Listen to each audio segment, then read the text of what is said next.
So this is the bracket out of the full cassette folding arm awning. This bracket obviously will hold the folding arm in place, and this is exactly how you'll find it in the carton.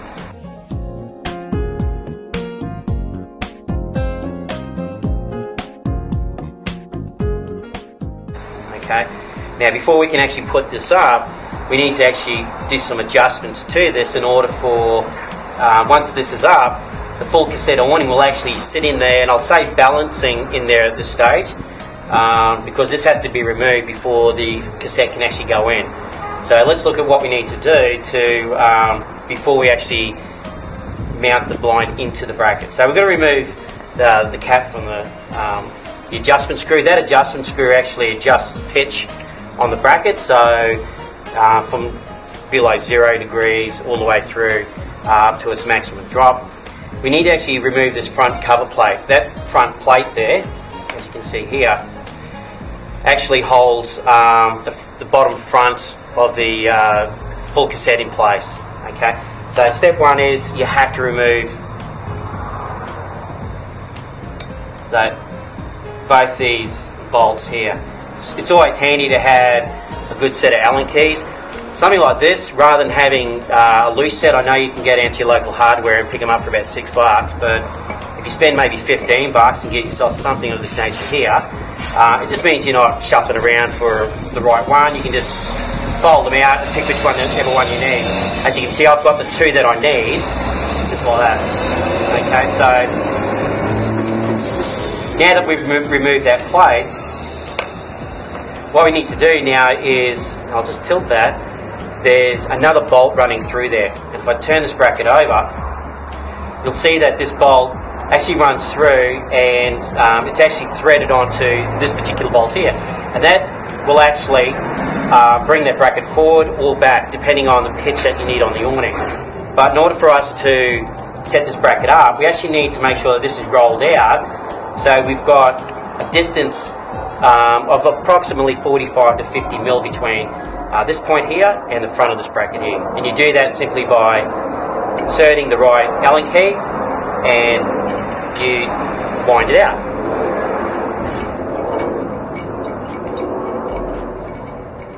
Okay, so I'm nearly there.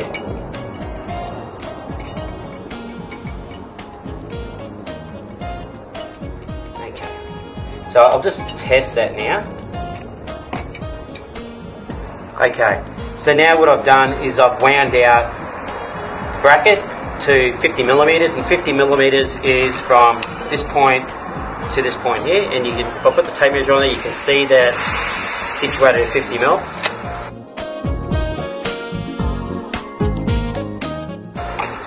Now if I put this bracket up just like that, but then I'll rotate it around, you'll see that with that up against the brick wall, you'll also see how this bracket is actually now situated up. So when the full cassette goes in, the weight of the product will actually bear in here. You clip the back through here, and then that allows you to be able to grab the front plate and actually screw it into the bottom front of the cassette awning. Okay, so here's the bracket here. We've adjusted it out 50 millimeters from this point to the front point. The reason for that, if you look at that, and I try and hold this bracket up nice and perpendicular, you'll see how the bracket actually begins to slope upwards. That's where the weight of your cassette awning will actually sit. If you didn't wind it out 50 millimeters, the bracket would sit like that. And obviously, if you try and sit your cassette awning in there, there's a chance of it actually rolling forward, falling off, and not only hurting yourself, but also damaging the product itself. So just bear that in mind. 50 millimeters at least, and all brackets have to be set at the same distance. So if you prefer 55, all brackets have to be done at 55 millimeters. Okay. So once that's in place, position your full cassette awning onto the bracket. It will sit in place, and then of course you grab your bracket, your front plate, and you fix it with the Allen key screws that are provided, and that will actually hold the product in place. Okay, so now before you install the brackets, what I suggest every installer should do, and this is regardless of the folding arm type, but in this case here we've made a jig out of a piece of the packaging that the folding arm came with, and we've done the jig because it's a lot lighter. I mean, that's nothing. So that thing weighs probably somewhere between 8 to 10 kilos. So to try and hold that up, then mark all your holes accurately, you can't do it. So, but to make a jig, we've just basically peeled off a bit of the cardboard. I'd probably suggest if you're lucky enough to have a bit of acrylic, or maybe 5 or 6 mil thick MDF, and just spend the time to actually make yourself up a jig, because to do that will save you a lot of time and hassle. And the other thing also, of course, if you're working on a surface where it might be tile, and you drop that on the tile surface and crack a tile, well, you're up for a lot of money. So tip number 3, I think that is, make yourself a jig.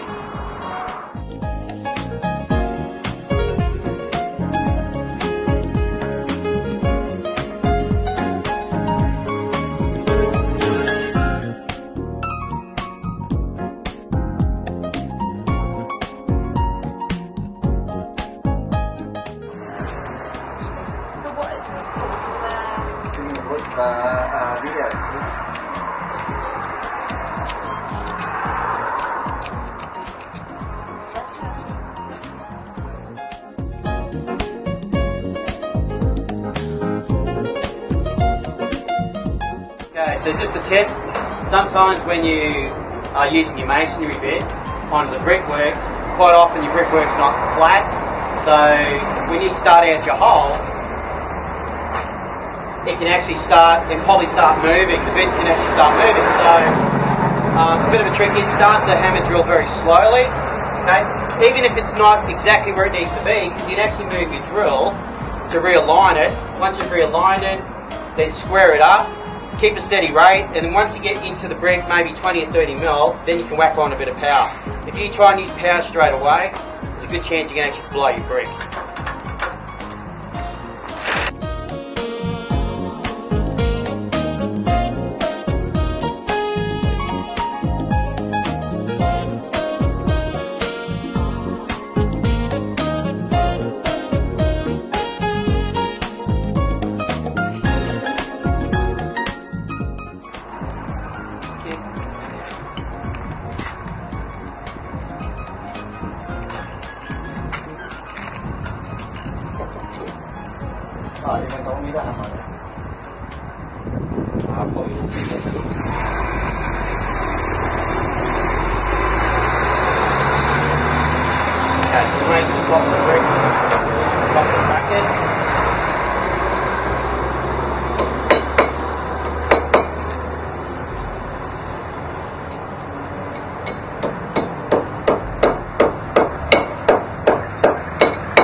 Don't be too worried if the bracket's not sitting dead level, because once you start getting a socket,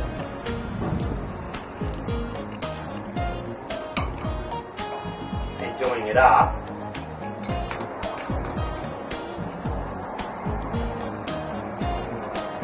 that's your opportunity right there to square the bracket up, okay? So get that nice and level on the top of the brick. Again, use your own personal touch on how tight to do it, but it should be really firm. Always a good idea, just to make sure that the bracket's hard up against the brickwork, just give it a light tap on the end of the dynobolt. Just helps to seat it better against the brick wall. And that's nice and firm. Okay, and just repeat that for the next 3 dynobolts.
Okay, good. So what I've done, I've actually, this bracket's a little bit different. I noticed when I was drilling this particular hole that it started darting off on an angle, so I might have just maybe touched a little bit of steel, a bit of framework inside. It's kind of loosened up the hole a little bit. So what I've done is I put my Dynabolt in, I put it in about halfway, and I've actually started turning it already, just to let it bite a little bit, and then I'll actually tap it with a hammer, and hopefully by doing that, it'll actually, the Dynabolt will actually seat in there a little bit better.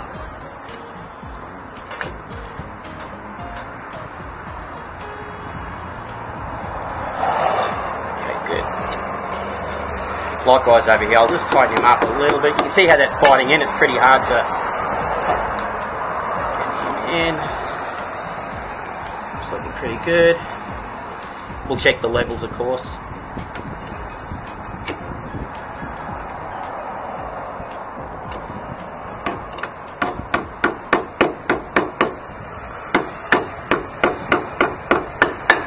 Okay, that's looking good. Just tap this last one in. We'll check it for level. Once we know that we've got it level, we'll then tighten these off and cut.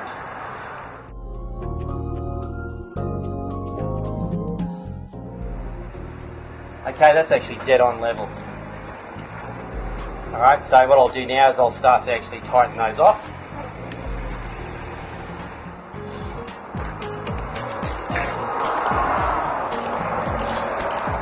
Again, as I've said before, just keep tightening. You'll feel it tighten up itself, and then you'll get your measure on how tight to actually do it. Sometimes it might only take a few turns, sometimes it might take a lot of turns, okay? But it's probably not a bad thing to work your way around the bracket and get them all bedded in first. And if needed, tap it on the end of the bolt, just to seat the bracket nice and flat against the brickwork. And that's actually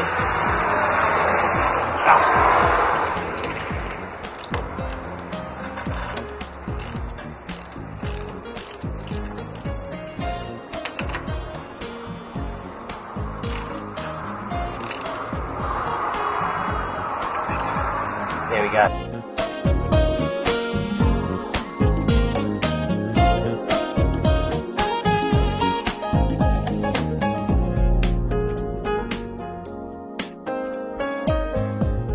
Of that. So basically we've got the awning up, we sat it in there. Because the brackets were up on a slant, meant the weight of the awning was going to be supported by the bracket. Once it's in there, just tilt it through clockwise, and there's a back lip on the back of this here. It'll actually click in, not click in, but it'll actually fit into the back part of that bracket. Once it gets in there, it actually sort of clicks in. So just make sure that with your brackets, you actually fit it between this line indication here.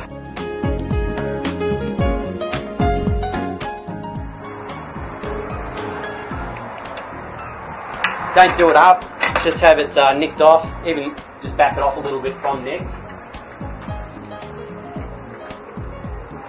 Use your Allen key tool, put the screw on the end of it, use that whole thing to actually locate the hole. Once you've done that, you can actually now nick off both.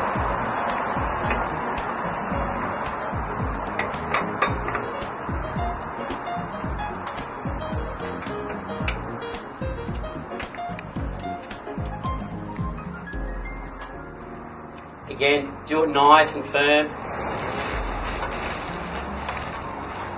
It's in. That's it. Perfect. Don't nick it off. Wait till you get that second one in there.